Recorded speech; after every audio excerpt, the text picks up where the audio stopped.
할렐루야 찬양대 찬양처럼 2000년 전 이 땅 가운데 하나님의 아들 성자 예수님께서 우리 가운데 오신 줄로 믿습니다. 그리고 오늘 이 시간에도 성령 하나님께서 우리에게 찾아오시고 임재하시는 줄로 믿습니다. 거룩한 이 예배의 시간을 통하여서 하나님께 영광 올려드리고 모든 찬양과 기쁨, 감사의 고백을 올려드리는 우리 영락의 모든 성도님들 되시길 간절히 소망합니다. 오늘 보니까 주일보다 조금 더 거리 두기를 하고 앉으신 것 같습니다. 사람들 사이에는 조금 더 거리를 둬야 되고 그래서 조금 불편하기도 하고 어렵기도 하지만 이 예배를 통하여서 우리 주님께는 더 가까이 나아가시는 우리 영락의 모든 성도님들 되시기를 간절히 소망합니다. 오늘 우리가 함께 살펴본 이 히브리서 12장 말씀은 한 장 앞에 있는 11장 말씀을 함께 보면서 이해하면 좋습니다. 잘 아시는 것처럼 히브리서 11장에는 별명이 붙어 있지요. 바로 믿음장이라고 하는 그런 별명입니다. 우리 한 장 앞으로 가셔서 11장 1절과 2절 말씀 한 목소리로 함께 읽어보도록 하겠습니다. 믿음은 바라는 것들의 실상이요 보이지 않는 것들의 증거니 선진들이 이로써 증거를 얻었느니라. 아멘. 11장 1절에서 믿음은 바라는 것들의 실상이요 보이지 않는 것들의 증거라고 이렇게 믿음의 정의를 내린 이 히브리서의 기자는 2절에서 1절의 내용을 조금 더 보완을 하면서 설명을 합니다. 선진들, 우리들보다 앞서 살았던 이 믿음의 선조들은 이로써, 이 믿음으로써 증거를 얻었다라고 말입니다.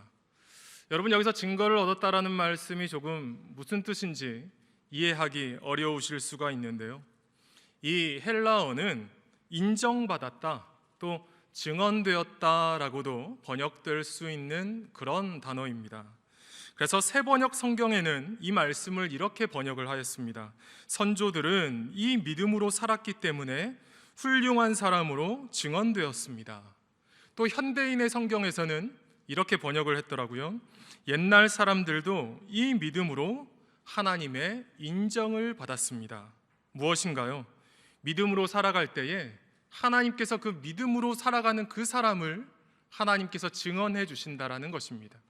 하나님께서 그 사람을 인정해 주신다라는 것이지요. 그리고 이렇게 하나님의 인정을 받은 수많은 그 믿음의 사람들의 이야기를 해나가는 것이 히브리서 11장의 내용입니다. 이런 이 말씀에 바로 이어서, 이런 11장의 말씀에 바로 이어서 오늘 우리가 읽은 이 12장 1절의 말씀은 이렇게 시작을 하고 있는데요.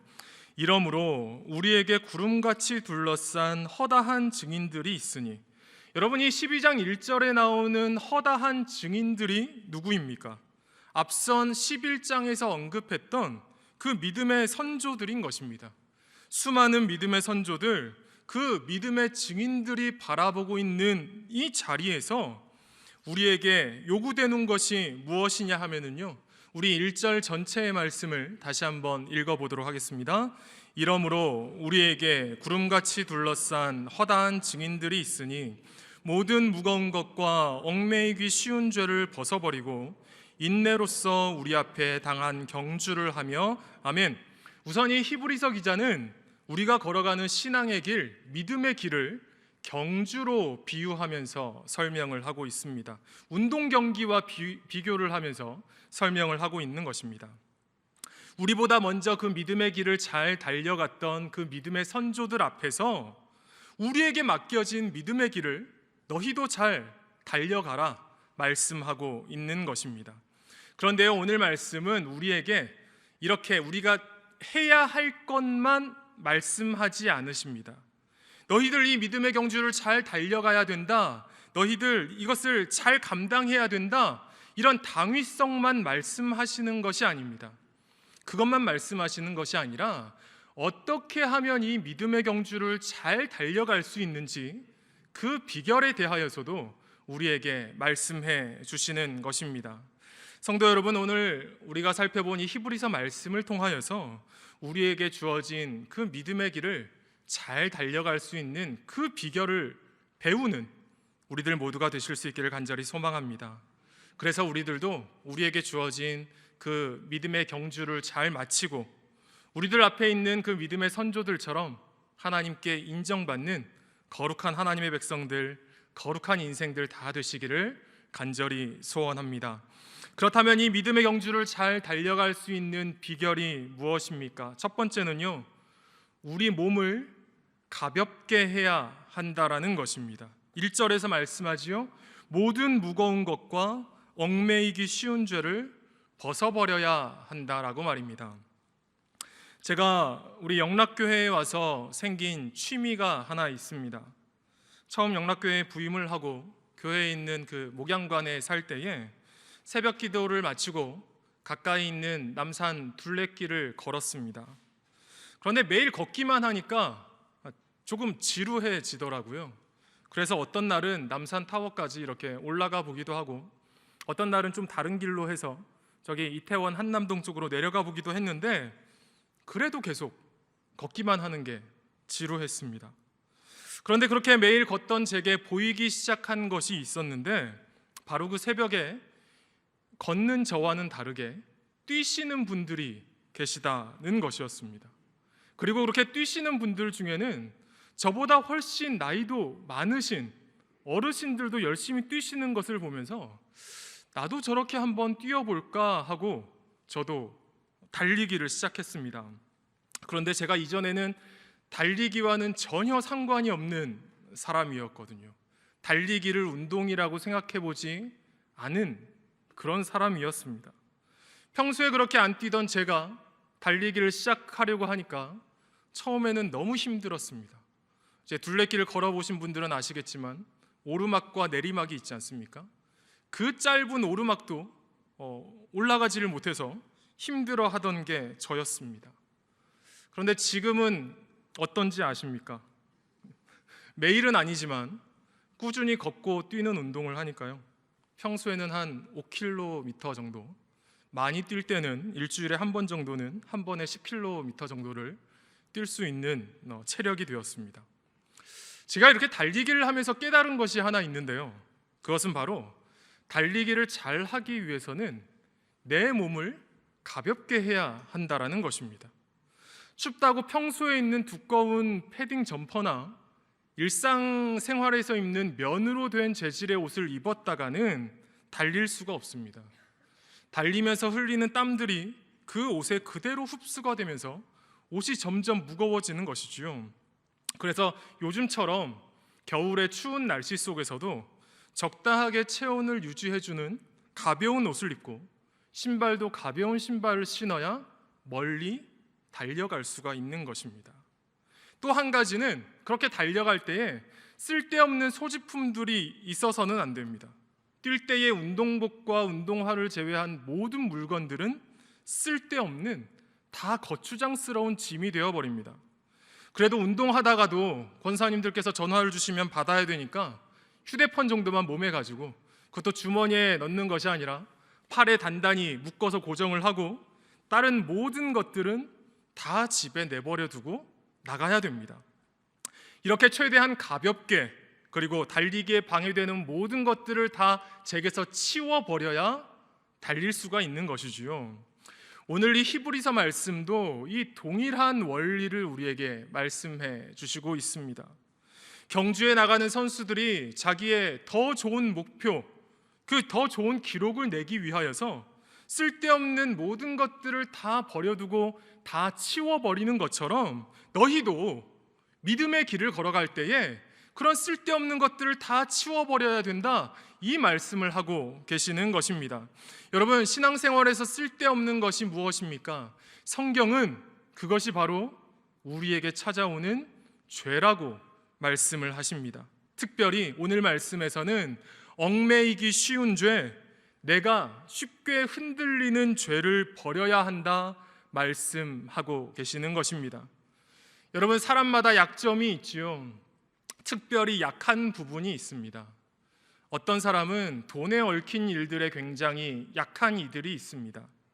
어떤 이들은 겉으로 보여지는 것들, 내가 걸치고 있는 옷, 내가 타고 다니는 차, 나의 외모, 이렇게 겉으로 보여지는 것에 굉장히 약한 이들이 있습니다.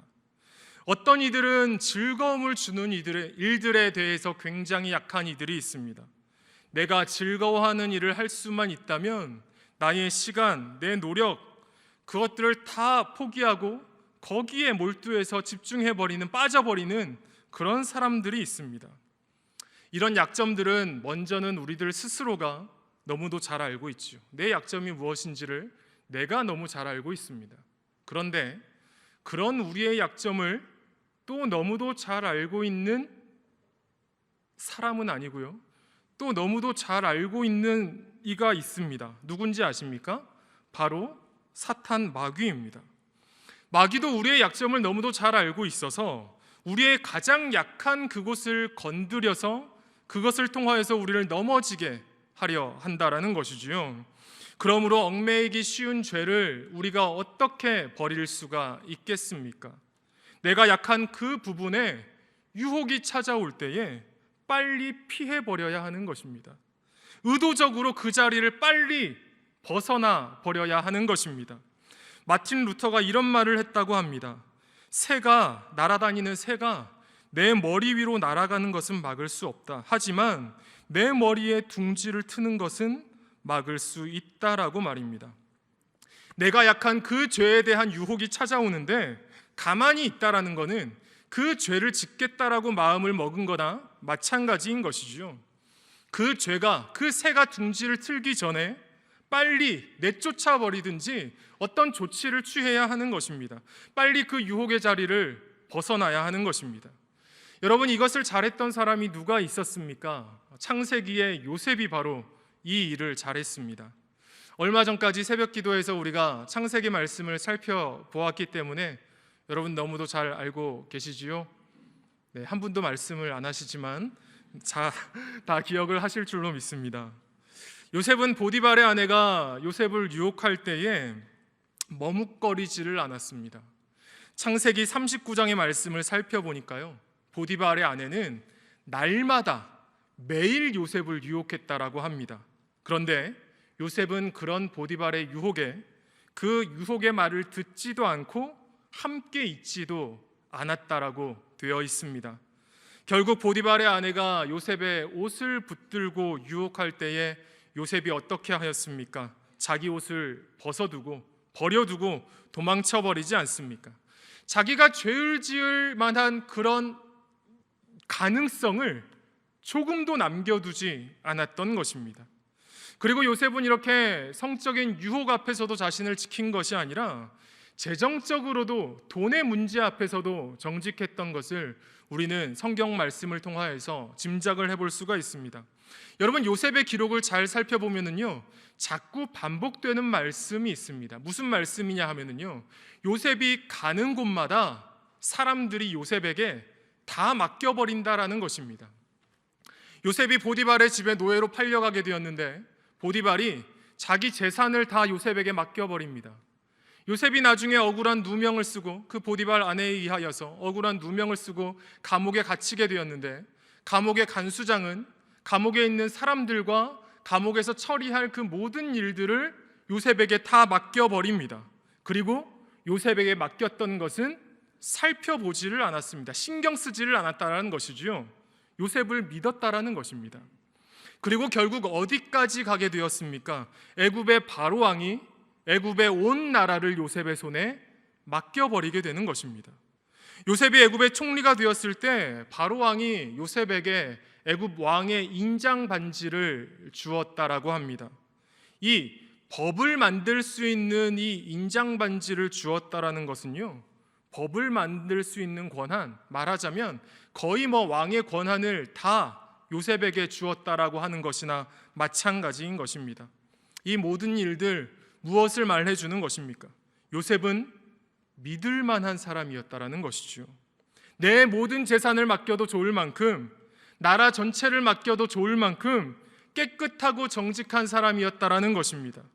다른 말로 하자면 요셉은 그 고난받는 그 10여 년의 시간 동안 그 성적인 유혹 앞에서도, 자신에게 찾아오는 재정적인 유혹 앞에서도 흔들리지 않았던 인물이었다라는 것입니다.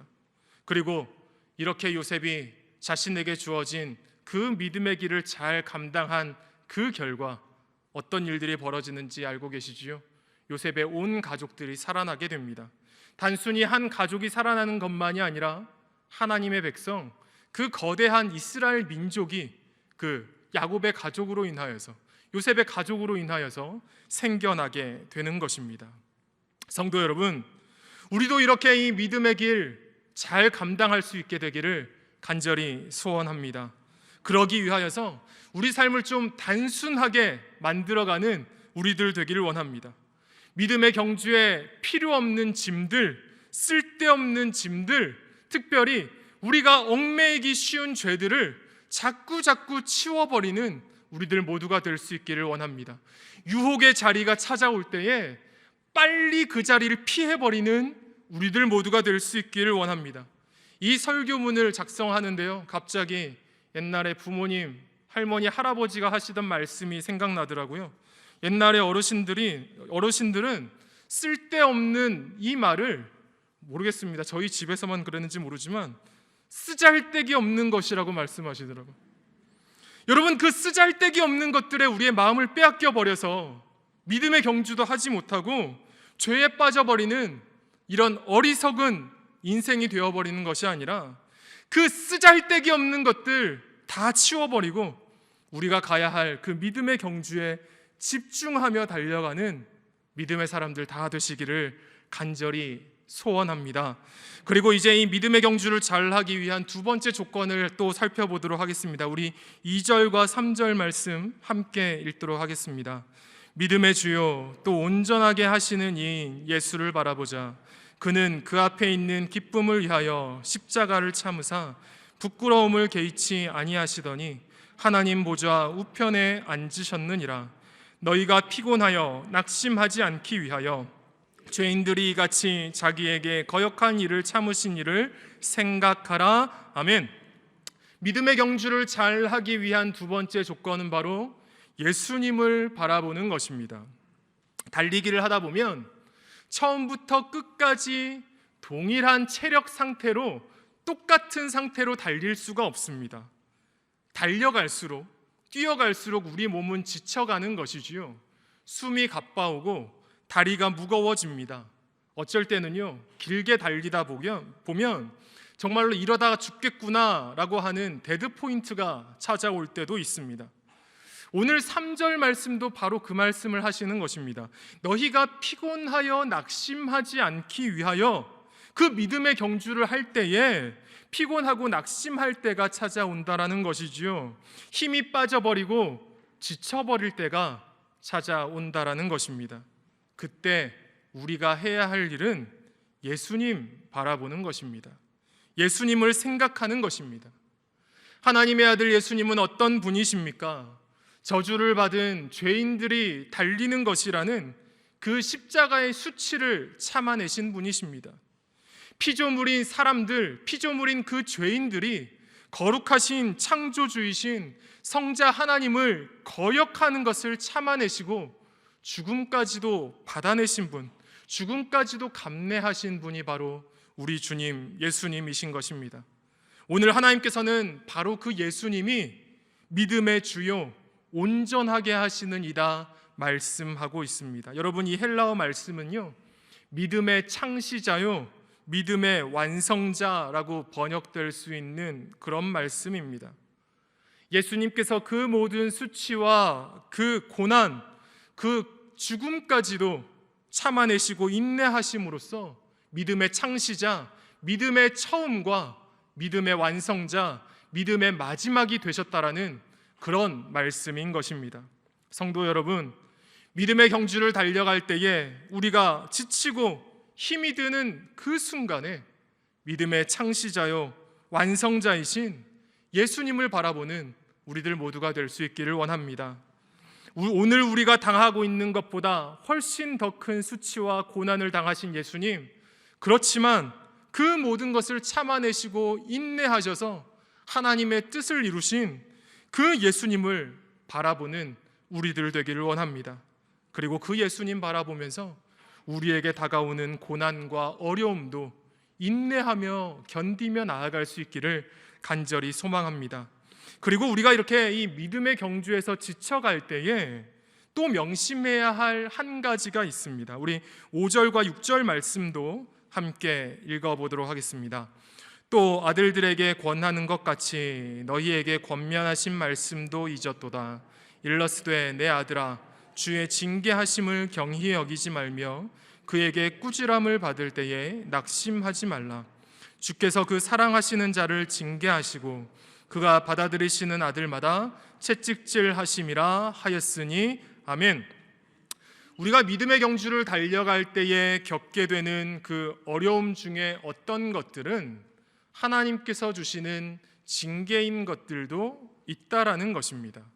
그리고 이런 주님의 징계를 받을 때에 낙심하지 말라고 말씀을 하시면서요, 그 이유에 대하여서 우리가 하나님 아버지로부터 받는 그 징계는 우리가 그분의 자녀이기 때문에 마땅히 받아야 하는 것이다 설명하고 있는 것입니다. 어느 집에 굉장히 엄한 아버지가 있었다라고 합니다. 이 아버지는 특별히 그 아들에게 식사 예절에 대하여서 굉장히 엄하게 가르치셨다라고 합니다. 밥을 먹을 때면 소리 내면서 먹지 말아라, 흘리지 말아라, 이렇게 아버지와 함께 식사할 때마다 식사 예절에 대한 잔소리를 굉장히 많이 하셔서 이 아들이 굉장히 힘들었다라고 합니다. 그런데 어느 날 이 아들이 친구를 집으로 데려와서 그때 마침 아버지가 함께 있어서 아버지와 그 친구와 함께 밥을 먹는 그런 기회가 생겼다라고 합니다. 그런데 같이 데려온 이 친구랑 밥을 먹어보니까요, 얘는 자기보다 더 심각한 겁니다.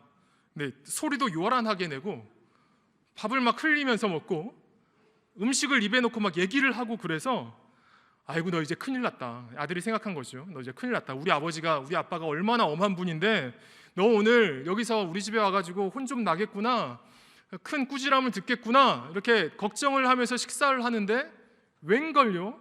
그 엄하신 아버지가 이 친구에게 잔소리를 하나도 안 하시더라는 것입니다. 그래서 이 아들은 이제 서운한 것이죠. 나는 그렇게 혼내시는 아버지가 나보다 더 심각한 얘에게는, 친구에게는 왜 아무런 말씀도 안 하실까 서운해가지고 친구가 돌아간 다음에 아버지에게 물어봤답니다. 아니 아빠, 저한테는 그렇게 밥 먹을 때에 그렇게 예절을 가지고 혼을 내시더니 저보다 더 심각한 제 친구에게는 왜 한마디도 안 하세요? 아버지는 왜 저한테만 혼을 내시는 거세요? 너무 불공평한 거 아닌가요? 이렇게 서운함에 아버지에게 물어봤답니다. 그러자 아버지가요, 길게 설명도 안 하고요, 짧게 한마디 하셨대요. 얘야, 너는 내 아들이니까. 네, 이 말씀 하셨답니다. 그렇지요. 우리도 우리 자녀들을 훈계할 때가 있습니다. 가르칠 때가 있습니다. 엄한 소리로 가르치고 잘못할 때에는 또 징계할 때가 있습니다. 왜입니까? 그 아이가 다른 아이가 아니라 바로 내 자녀이기 때문에 그렇습니다. 내 자녀가 엉망으로 자라면 안 되지 않습니까? 예절도 모르고 예의도 모르는 그런 망나니 같은 인생이 되면 안 되지 않습니까? 이 세상을 살아갈 때에 바른 사람으로, 성숙한 믿음의 사람으로 살아가도록 우리가 그 아이들을, 그 자녀들을 가르치는 것입니다. 때에 따라서 어떤 때에는 훈계하기도 하고 엄하게 꾸짖기도 하는 것입니다. 여러분, 우리 아버지 하나님도 그러시는 것입니다. 우리가 하나님의 자녀이기 때문에 우리를 사랑하셔서 우리를 징계하시는 것입니다. 그런데요, 이렇게 하나님께서 하시는 징계는 한 가지 중요한 차이점이 있다고 말씀을 하십니다. 우리 10절과 11절 말씀 함께 읽도록 하겠습니다. 그들은 잠시 자기의 뜻대로 우리를 징계하였거니와 오직 하나님은 우리의 유익을 위하여 그의 거룩하심에 참여하게 하시느니라. 무릇 징계가 당시에는 즐거워 보이지 않고 슬퍼 보이나 후에 그로 말미암아 연단받은 자들은 의와 평강의 열매를 맺느니라. 아멘. 육신의 부모가 자신의 뜻대로 자녀들을 징계하는 것이라면 하나님의 징계는 우리의 유익을 위해서 우리가 하나님의 거룩하심에 함께 참여할 수 있도록 우리에게 하시는 징계라는 것입니다. 그래서 하나님의 징계를 받은 그 당시에는 그 징계가 별로 즐겁지 않고 힘들고 어렵지만 그 징계, 다시 말하면 그 고난과 어려움을 통하여서 연단받게 되는 자들은 의와 평강의 열매를 맺게 될 것이다 말씀하고 있는 것입니다. 그래서 많은 신앙의 사람들이 이런 말씀을 하시더라고요. 우리들 인생에서 만나게 되는 고난은 변장하고 찾아오는 축복이라고 말입니다. 그 고난을 당할 때에는 말할 수 없이 힘들고 어렵지만 그 고난을 통하여서 하나님 더 붙들게 되는 것입니다. 그 고난으로 인하여서 하나님께서 더 기뻐하시는 모습으로 변화되게 되는 것입니다. 그 고난을 마쳤을 때에는 그것이 내 삶의 커다란 축복이 되었음을 우리는 고백하게 된다라는 것입니다. 빙점이라는 유명한 소설의 작가 미우라 아야코라는 이름을 들어보신 분들이 있으실 것입니다. 이분은 폐결핵과 직장암 그리고 여러 가지 질병들을 감당하시면서 참 고통스러운 삶을 살아가셨는데요. 이분이 남긴 이 병상의 기도라는 글이 있습니다. 제가 잠깐 읽어드리려고 합니다. 병들지 않고서는 드리지 못할 기도가 따로 있습니다. 병들지 않고서는 믿을 수 없는 기적이 따로 있습니다. 병들지 않고서는 들을 수 없는 말씀이 따로 있습니다. 병들지 않고서는 가까이 갈 수 없는 성소가 따로 있습니다. 병들지 않고서는 우러러 볼 수 없는 얼굴이 따로 있습니다. 병들지 않고서는 나는 인간이 될 수조차도 없습니다.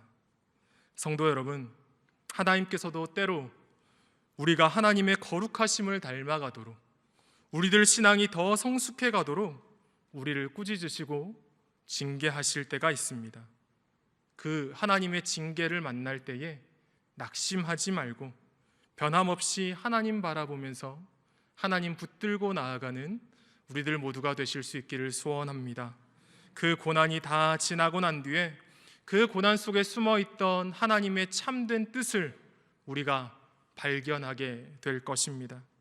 그 고난을 통하여서 우리들 삶 가운데 우리 자신의 힘으로는 맺을 수 없는 그 의와 평강의 열매를 맺게 하시는 그 놀라우신 하나님, 그 전능하신 하나님을 우리가 만나게 될 줄로 믿습니다. 말씀을 정리합니다. 오늘 말씀은 우리에게 신앙의 길, 믿음의 경주를 잘 달려가라 말씀하고 있습니다. 우리들보다 먼저 그 믿음의 경주를 잘 마친 그 믿음의 선조들이 우리를 바라보며 우리를 응원하고 있는 그 경기장에서 우리가 믿음의 경주를 잘 마칠 수 있는, 잘 감당할 수 있는 비결 무엇입니까? 첫 번째는 우리의 삶을 가볍게 하는 것입니다. 단순하게 하는 것입니다. 믿음의 경주에 쓸데없는 짐들, 필요 없는 짐들 될 수 있는 한 빨리 버려버리시기를 바랍니다. 죄악의 자리, 나를 유혹하는 자리에서 빨리 떠나버리시는 우리들 모두가 될 수 있기를 원합니다. 그리고 두 번째, 그 믿음의 경주를 감당하며 예수님 바라보는 것입니다. 나보다 더 큰 고통과 수치를 참으셨던, 인내하셨던 예수님을 바라보며 그 예수님을 생각하는 것입니다. 그리고 그 예수님처럼 우리도 인내하는 자리로 나아가는 것입니다. 그리고 고난과 어려움을 통하여서 우리를 다듬어 가시는 그 하나님이 계심을 믿고 하나님만 붙들고 나아가는 것입니다. 이렇게 믿음의 경주를 잘 감당하며 달려나아가는 우리를 하나님께서 기쁘게 받아주실 줄로 믿습니다. 이 믿음의 경주를 달려가는 동안 하나님의 그 거룩하심에 우리도 참여하게 하실 줄로 믿습니다. 하나님과 함께하는 말할 수 없는 기쁨과 은혜를 우리에게 부어주실 줄로 믿습니다. 믿음의 경주를 달려가며 우리에게 의와 평강의 열매를 맺게 하실 그 하나님, 그리고 그 믿음의 경주를 다 마쳤을 때에 우리를 위하여서 의의 면류관을 예비하실 그 하나님의 그 크신 은혜가 오늘도 힘써 믿음의 경주를 감당하며 나아가시는 우리 영락의 모든 성도님들 위해, 성도님들의 모든 삶의 자리 위에 충만하게 임하시기를 간절히 기원합니다. 기도하시겠습니다. 하나님 아버지, 저희들도 수많은 신앙의 선조들처럼 믿음의 경주를 잘 달려가기를 원합니다. 이 믿음의 경주를 달려갈 때에 저희들이 넘어지기 쉬운 죄, 얽매이기 쉬운 죄를 벗어버리게 하시고 인내하시고 참아내셨던 예수님, 믿음의 처음과 마지막이 되신 예수님을 바라보면서 이 길 가게 하여 주시옵소서.